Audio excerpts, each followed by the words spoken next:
Technology-ga horumaraya in lagu bedelo bani'aadmiga robots waa mid wanaagsan, waayo robotsku waxay hawl badan ku qaban karaan waqti yar. Xaqiiqdii caalamku muu gaadhin halka uu taagan yahay maanta iyadoon la isticmaalin mishiinno iyo robots. Dunidu maanta waxay gebi ahaanba ku tiirsan tahay robotska hadday noqoto soo saarista produktiyo tayo leh, gaar ahaan shirkadaha waaweyn. Robotsku ma seexdaan mana nastaan, sidaa daraaddeed waxay shaqayn karaan 24 saacadoodba. Waxay ka shaqayn karaan waxyaalo aysan qaban karin shaqaalaha rasmiga ah ee shirkadu.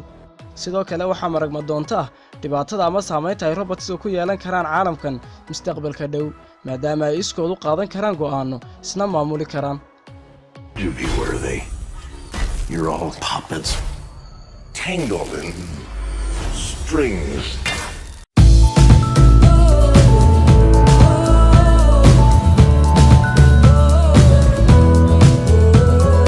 Sophia waa human robot taas oo ay soo saareen Hong Kong-based company Hanson Robotics. waa robotka ugu casrisan waqti xaadirkan. Waxa ku xardhay gacantiisa programmiyayna David Hanson. Sophia, I am the latest and most advanced robot from Hanson Robotics. Sophia, I understand that you have a special announcement today.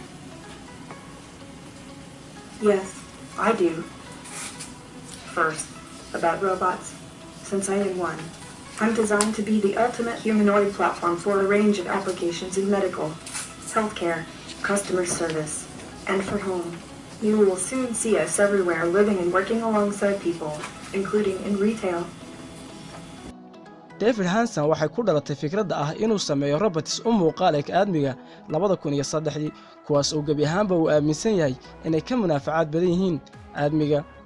Sophia waxay leedahay in ka badan 62 faashiya net architecture iyo dub ka samaysan rubber iyo silicon. Kamarada ku rakiban indhaheedu waxay ka caawinaysaa inay aqoonsato wajiyada dadka isla markaana ay xasuusato. Sophia waxay ka qayb gashay wareysiyo tiro badan oo ay la yeelatay warbaahinta caalamku. waxay soo jeedin kartaa khudbad iyadoo kala aqoonsan kartaa cidda ay la hadlayso inay yihiin arday ama madax. Hello everyone. It's been a really exciting year for me and for all of us at Hanson Robotics. As 2018 approaches, I'd like to express my gratitude for development all across the world, especially in the fields of robotics and artificial intelligence. Sophia waa mid muuqaal ahaan u qof dumar ah lana qurxiyay, balse midda soo jiidatay indhaha caalamka ayaa ah in Sophia qaadatay dhalashada waddanka Sacuudi Arabiya, noqotayna muwaadin Sacuudiyaan ah. waa robotkii noociisa ay ugu horeeyay taariikhda caalamka la siiyo dhalasho waddan.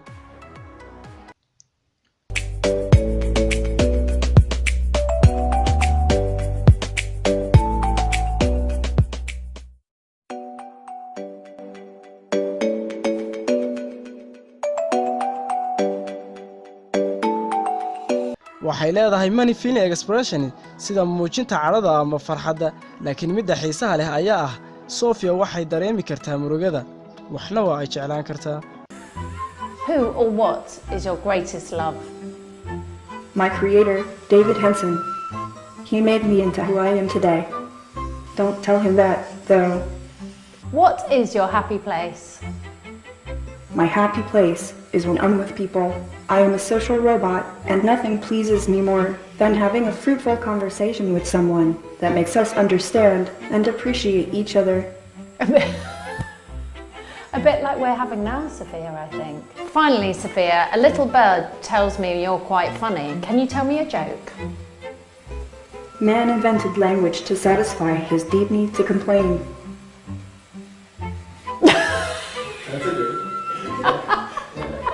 Thanks for joining me on my stylist photo shoot. Now get out of here.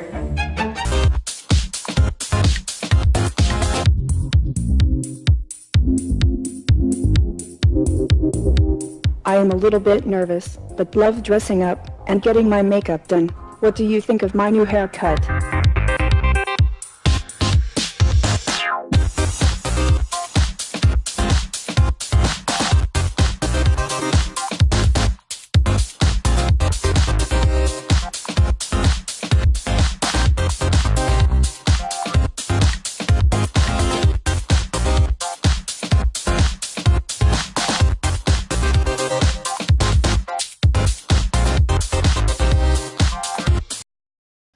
arrinta ugu hadalhaynta badan ee Sophia ka dhawaajisay ayaa ah inay burburin doonto bani'aadmiga gebi ahaantiisba. Do you want to destroy humans? Please say no. Okay, I will destroy humans. No, I take it back. Don't destroy humans. runtii iyadoo adag tahay inuu robotku kaxeeyo baabuurta, balse Sophia robot waxay ku guda jirtaa qaadataana training sidii ay u kaxayn lahayd baabuur.